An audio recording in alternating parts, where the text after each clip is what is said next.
Hi there, welcome, and thank you so very much for joining me. Recently, I posted a video about my Cartier love bracelets, and I've received quite overwhelming inquiries, message to me if I might further elaborate, and I'm happy to do so. A few are in the comments portion, but most have been messaged to me. And I am delighted to elaborate a little bit further. So Deandra P. asked about my wrist measurements, both above or below the wrist bone. So for myself, I measured the widest part of my wrist. There are individuals that have a more pronounced wrist bone. My wrist bone is not very pronounced. So we will be dealing in centimeters, as the sizes from 16 to 22 are in centimeters. So the widest part of my wrist, hopefully this camera can pick it up for you, and the widest part of my wrist would be this portion here, be about this portion here. And so the widest part of my wrist is, and one doesn't want to stretch the tape measure so it's like completely tight, but you know, some movement. But I'm about, here it says a little over 14.5 centimeters. I'm just going to say 14.75, 15, what have you. And my wrist itself is about something very similar, 14.5 centimeters. So I essentially went up 2 centimeters to the smallest Cartier size, 16. And it fits, you know, I think it's a nice size for my wrist, as I really don't have another choice. And my wrist is, or forearm I should say, is one where it gradually does thicken.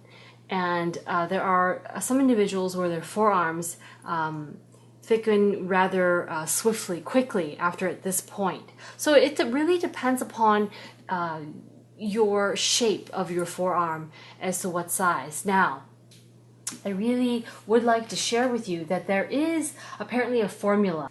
I'm not sure if it's from the House of Cartier, but the formula goes, if you want a more tailored fit, you would go up 1 centimeter. And that is the fit and the look that was that it was meant to be from Cartier. And if you want a little bit more of a bangly or floppier look, then you would go up 2 centimeters. So let's say your wrist is 17 centimeters and you wanted a more sort of tailored and fitted look. It would be 18. If you wanted a more sort of floppier look, you would go to 19 centimeters.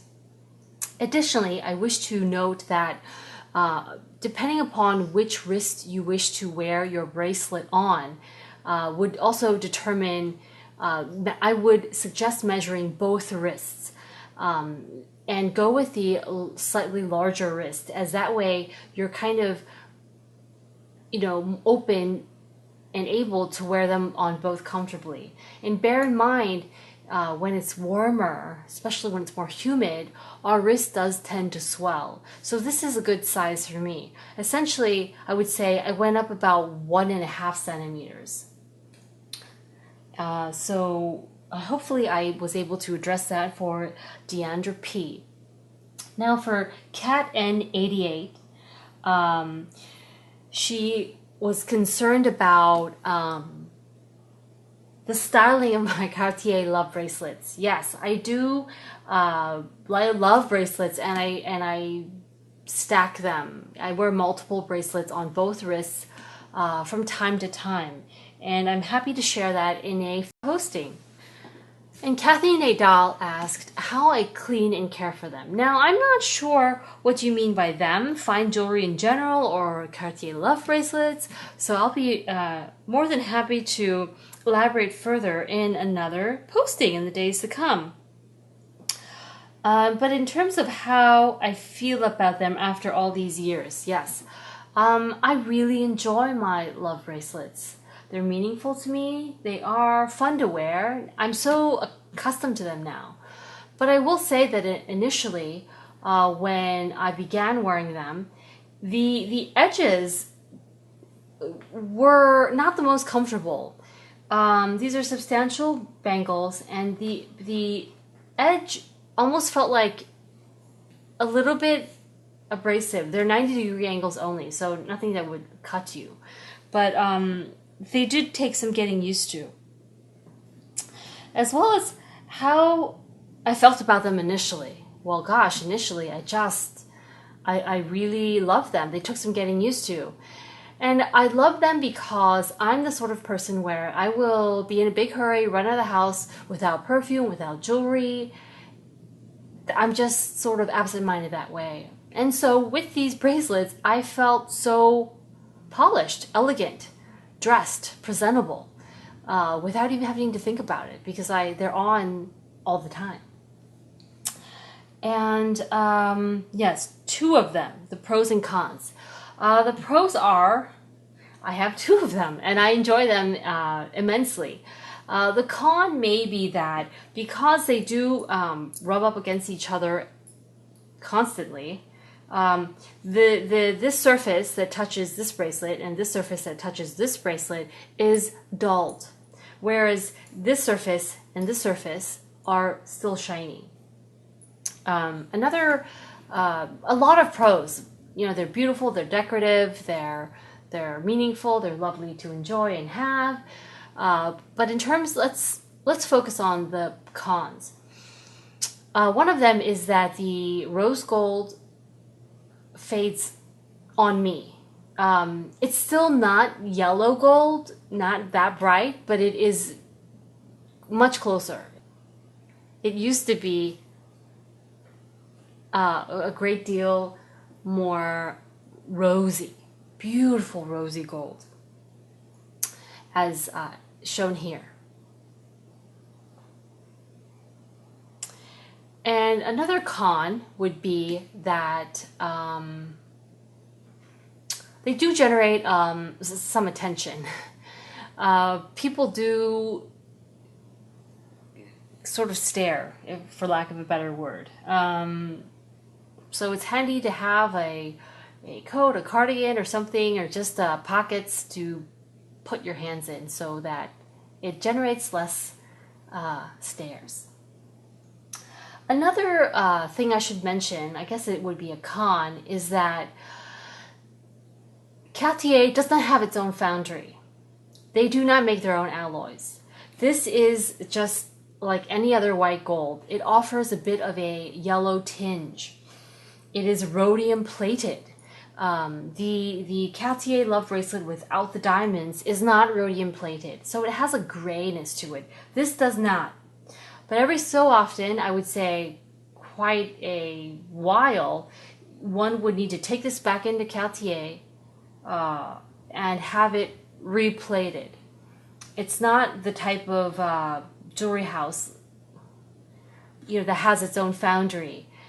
For example, Rolex is not a jewelry house, but it has its own foundry. So their white gold wristwatches, if you were to cut it through, would be a nice, good, bright, white metal all the way through. And there would be no need to rhodium coat the piece. So that would be another con I can speak of.